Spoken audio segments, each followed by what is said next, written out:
Assalamualaikum warahmatullahi wabarakatuh.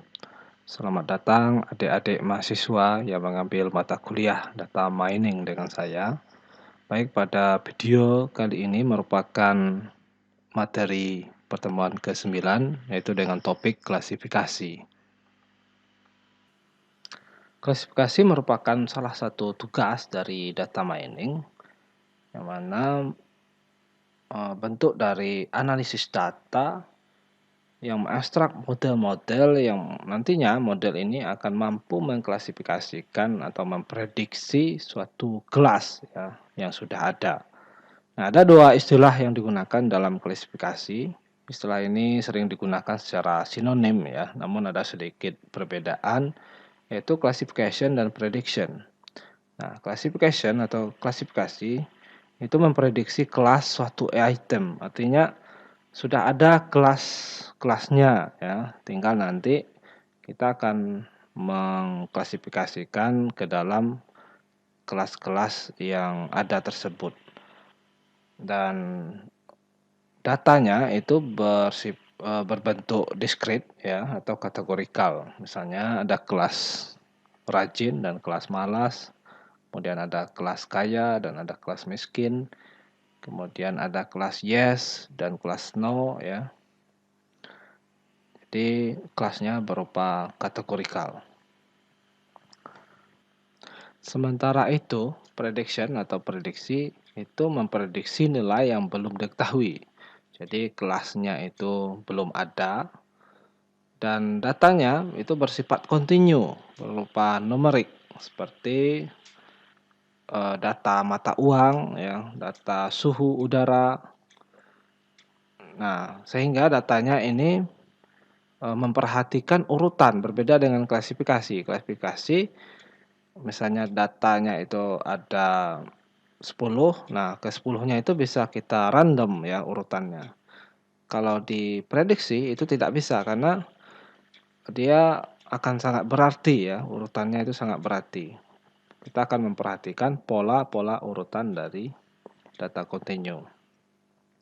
Sehingga metodenya pun akan menggunakan metode statistik, yaitu metode regresi untuk menentukan nilai yang akan diprediksi tersebut.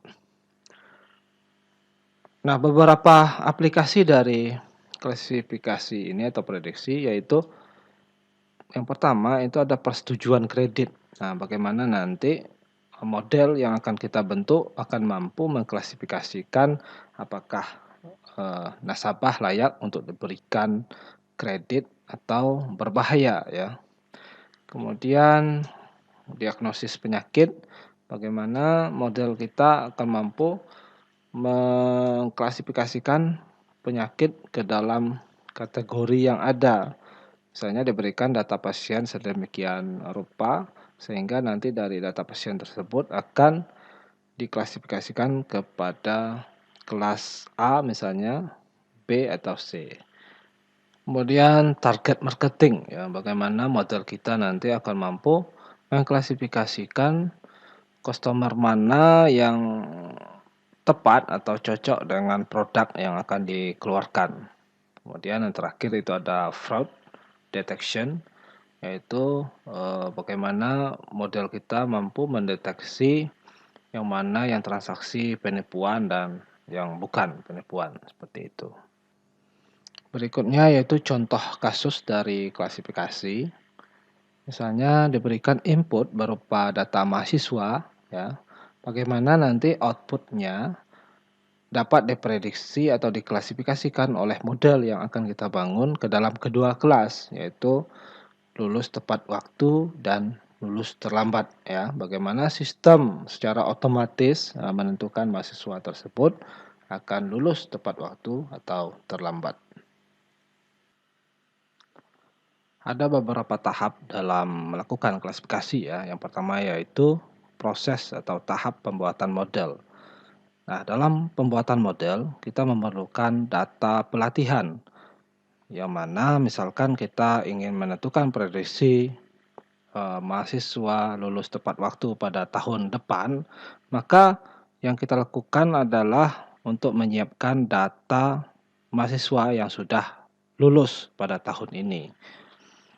Nah, di sini, datanya akan direpresentasikan dalam bentuk tabel, di mana terdiri dari 4 kolom dan 4 baris data. Nah, dalam data mining, kolom itu juga disebut dengan atribut, ya, atau juga dalam istilah machine learning juga disebut dengan fitur. Sementara baris data itu disebut dengan tuple. Nah, di sini fitur atau atributnya ada 3 dan 1 atribut kelas, ya. Misalnya nama, IPK semester 1, kemudian MADDAS. MADDAS itu singkatan dari nilai matematika dasar. Itu merupakan fitur atau atribut. Kemudian tepat waktu adalah kelas, ya, atau kategori. Misalnya data pertama itu Budi, ya. Budi memiliki IPK semester 1 3, nilai matematika dasarnya A, dan kelasnya adalah yes, artinya dia lulus tepat waktu. Kemudian Wati IPK semester 1-nya 1,5, kemudian MADDAS atau nilai matematika dasarnya E, dia no, ya. Kelasnya no, artinya dia lulus terlambat atau tidak tepat waktu. Begitupun seterusnya Badu dan Rudi, ya. Kelasnya yes dan yes. Nah, dari data pelatihan ini akan dilakukan analisis, ya. Analisis menggunakan algoritma klasifikasi. Nah, algoritma klasifikasinya ini bisa macam-macam, ya. Ada yang berbasis rule based yang digunakan di sini. Kemudian ada yang berbasis machine learning seperti KNN, naive Bayes, SPM, dan lain sebagainya. Nah, hasil dari analisis menggunakan algoritma klasifikasi tadi akan menghasilkan model, yang mana model dalam klasifikasi itu disebut dengan classifier, ya. Kalau dalam istilah prediksi, itu model ini juga disebut dengan prediktor. Nah, isinya apa model ini, ya? Kalau algoritmanya berbasis rule based, maka isinya rule atau aturan-aturan seperti aturan jika maka ini, ya, if then. Nah, di sini ada satu aturan. Nah, pada model di dunia nyata itu bisa banyak, ya, banyak role-nya, bisa puluhan bahkan ratusan, ya. Di sini sebagai contoh role-nya cuma satu, yaitu if IPK lebih dari 3, or MADDAS sama dengan A, then tepat waktu sama dengan yes. Artinya jika IPK-nya lebih dari 3 atau nilai matematika dasarnya sama dengan A, maka dia lulus tepat waktu. Seperti itu role-nya. Selanjutnya, setelah model selesai dibuat, maka proses berikutnya yang kedua yaitu proses testing model, ya, atau proses pengujian model. Tujuan dari proses ini yaitu untuk mengukur sejauh mana model itu tepat dalam meramalkannya. Sejauh mana model kita akurat dalam melakukan prediksi atau klasifikasi. Nah, yang diperlukan di sini adalah data testing atau data pengujian, yang mana data yang berbeda dari data yang kita gunakan untuk pelatihan tadi, ya. Di sini ada data baru yaitu Ahmad, Intan, Indah, dan Ujang yang sudah memiliki kelas juga, ya. Nah, data testing ini kita lakukan klasifikasi menggunakan model yang sudah kita buat tadi. Nah, model yang kita buat tadi berupa rule, ya, berupa rule di mana jika IPK lebih dari 3 atau nilai matematika dasarnya itu A, maka dia lulus tepat waktu. Nah, di sini kita coba prediksikan, ya. Kita bikin kolom baru, misalnya prediksi atau klasifikasi, ya.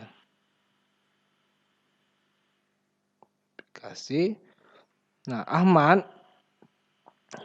IPK semesternya itu 3,2, artinya lebih dari 3, artinya dia kalau diklasifikasi dengan model maka nilainya akan yes ya. Kemudian Intan juga lebih dari 3,3, yes juga seharusnya. Kemudian Indah kurang dari 3. Di sini nilai maddasnya juga bukan A, maka ini no kalau diklasifikasikan. Kemudian Ujang IPK 1,7, dia juga no ya. Nah, berdasarkan hasil klasifikasi, maka terdapat ada data yang tidak akurat ya, diprediksi tidak akurat, yaitu data Intan dan data Ujang ya. Nah, sehingga di sini dari 4 data yang diprediksi benar itu adalah 2. Sehingga kita bisa mengukur akurasinya yaitu 2/4 kali 100 ya, mengukur akurasi dalam persen, yaitu 50%. Nah, sehingga model kita memiliki akurasi 50%. Selanjutnya proses ketiga yang terakhir yaitu proses klasifikasi.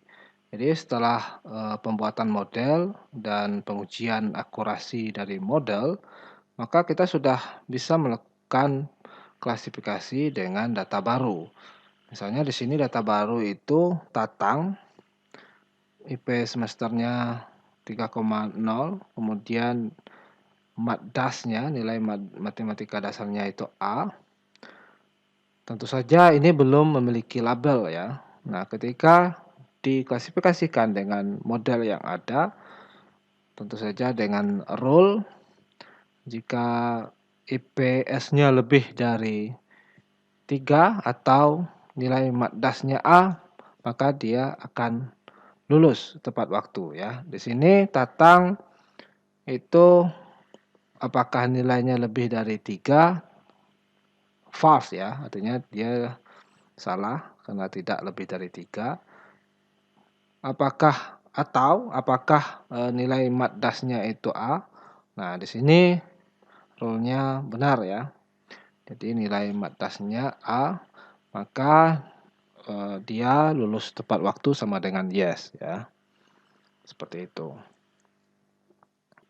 Jadi ringkasnya dalam tahap proses klasifikasi, yang pertama proses pembuatan model itu kita memerlukan data latihan, sehingga dari data latihan ini kita lakukan analisis menggunakan algoritma yang kita pilih dan menghasilkan model klasifikasi.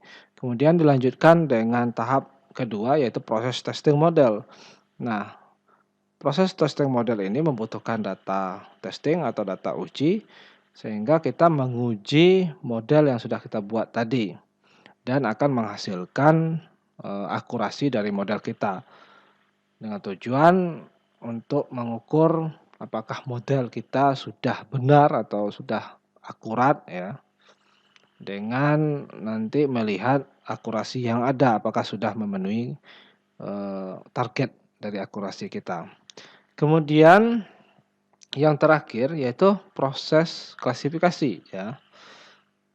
Nah, ini kita akan memberikan data yang tentunya tidak diketahui kelasnya, sehingga nantinya akan diprediksi menggunakan model atau classifier kita ya.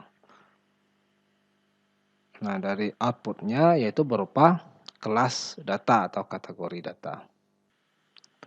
Nah, tentunya sebelum melakukan klasifikasi, terlebih untuk data yang besar, kita perlu melakukan pre-processing ya, yang mana sudah kita bahas di pertemuan 7 ya. Nah, pre-processing ini yang pertama tentunya data cleaning, yaitu pre-proses data untuk mengurangi noise dan missing value.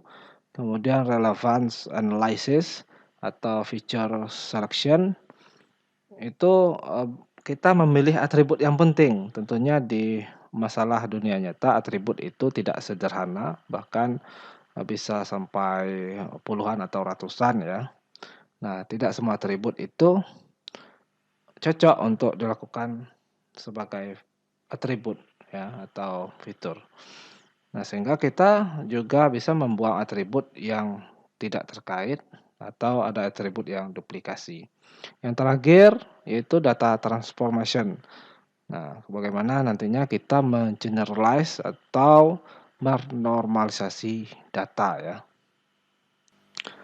Selanjutnya kita akan membahas salah satu algoritma untuk melakukan klasifikasi yaitu K-nearest neighbor atau KNN yang merupakan salah satu algoritma supervised learning ya. Jadi dalam istilah machine learning, klasifikasi juga memiliki istilah lain yaitu supervised learning ya. Sementara untuk clustering memiliki istilah unsupervised learning. Nah, tujuan dari algoritma ini adalah untuk mengklasifikasikan objek baru berdasarkan atribut atau fitur dan sampel-sampel dari data training. Nah, cara kerja dari algoritma KNN ini yaitu KNN akan mencari jarak minimum dari data baru ke data training samples untuk menentukan nilai K tetangga terdekatnya ya. Nah, setelah mendapatkan tetangga terdekatnya atau nilai K-nya itu baru didapatkan nilai mayoritas sebagai hasil prediksi dari data yang baru tersebut. Nah, untuk lebih jelasnya itu kita mungkin langsung ke contoh ya. Nah, berikut ini merupakan contoh perhitungan menggunakan KNN ya. Ini ada data yang didapatkan dari kuesioner dengan objek pengujian berupa dua atribut yaitu ada daya tahan yang diwakili dengan X1 dan kekuatan X2 ya. Kemudian klasifikasinya ada jelek dan bagus. Nah, di sini misalnya daya tahannya 7 ya, dalam perhitungannya detik ya. Kemudian kekuatannya 7 kg per meter, maka klasifikasinya jelek ya. Kemudian misalnya 3 untuk daya tahannya, kemudian kekuatannya 4, maka dia diklasifikasikan sebagai bagus ya. Nah, sehingga kita ingin menguji atau memprediksi ada sebuah pabrik memproduksi kertas tisu baru dengan memiliki X1-nya 3 ya, artinya daya tahannya 3, kemudian X2-nya 7, yaitu kekuatannya 7. Nah, kita akan menggunakan algoritma KNN untuk supaya bisa melakukan prediksi ya, termasuk klasifikasi apa dia bagus atau jelek ya. Jadi karena KNN itu konsep dasarnya adalah mencari jarak terdekat antara data yang akan dievaluasi atau data baru dengan K tetangga terdekatnya atau data lamanya dalam data pelatihan, maka perhitungan jarak yang dilakukan itu bisa dengan konsep Euclidean ya, dengan rumus fungsi D X Y sama dengan nilai absolut dari X kurang Y atau sama dengan akar jumlah dari nilai absolut dari X kurang Y pangkat 2 di mana untuk J-nya sama dengan 1 hingga N ya, tergantung banyak atributnya. Seperti itu. Sehingga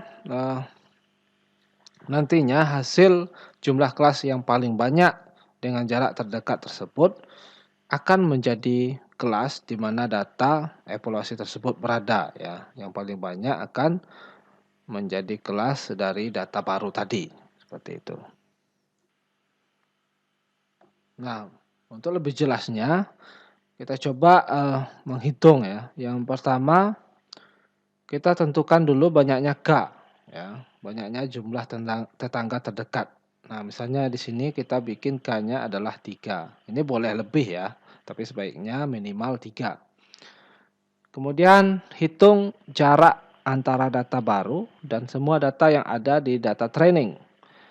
Nah, misalnya tadi data uji kita adalah 3 dan 7 ya, di mana X1-nya 3 dan X2-nya 7. Sehingga kita bisa menghitung ya, eee, X1 untuk data barunya ini dikurang dengan X1 untuk data yang lama, data training ini ya, dikurangi dengan 7 yang ini. Nah, sehingga 3 itu 3 yang ini ya, 7 itu 7 yang ini. Nah, supaya jelas ya, ini 7 yang baru sini, nah 7 yang lama itu adalah 7 yang ini. Sehingga didapatlah nilainya 4, seperti itu. Nah, begitu juga dengan data training yang kedua ya, diukur ya jaraknya dengan menggunakan rumus Euclidean distance tadi. Sehingga mendapatkan hasilnya 5, 3, seterusnya 3,6 seperti itu. Selanjutnya kita urutkan jarak tersebut dari nilai terkecil dan tentukan tetangga terdekat sesuai dengan nilai K yang ditetapkan. Nah, setelah kita dapatkan jarak tadi, kita urutkan mana yang paling dekat ya, kita ranking. Tentunya di sini yang pertama yang paling dekat adalah 3 ya, sehingga dia menjadi ranking 1. Kemudian setelah 3 yang paling dekat lagi adalah 3,6, ranking 2.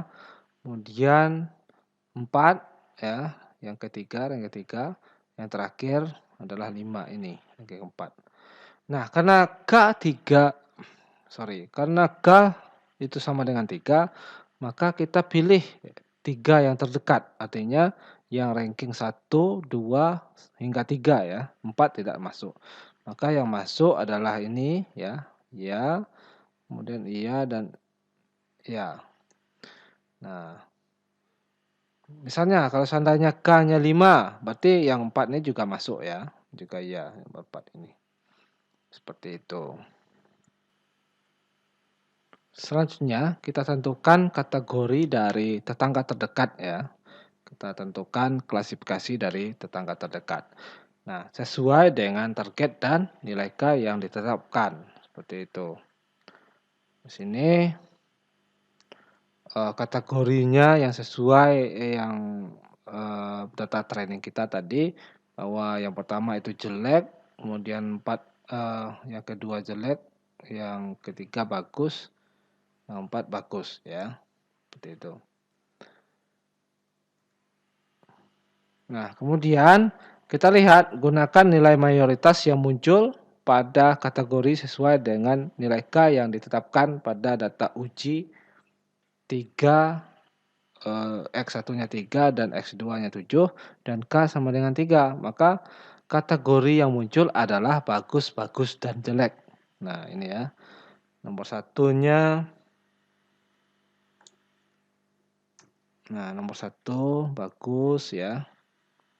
Kemudian 2-nya bagus dan yang 3-nya jelek ya. Jadi kita tentukan bagus, bagus, dan jelek. Nah, sehingga dipunyai 2 kategori bagus dan 1 kategori jelek. Nah, sehingga kemudian dapat diambil kesimpulan dengan data uji X1-nya 3, X2-nya 7 termasuk dalam kategori bagus ya. Karena mayoritasnya bagus. Seperti itu. Mungkin itu saja ya materi kita untuk hari ini pada video kali ini. Kalau ada pertanyaan nanti silakan aktif di grup WhatsApp. Terima kasih.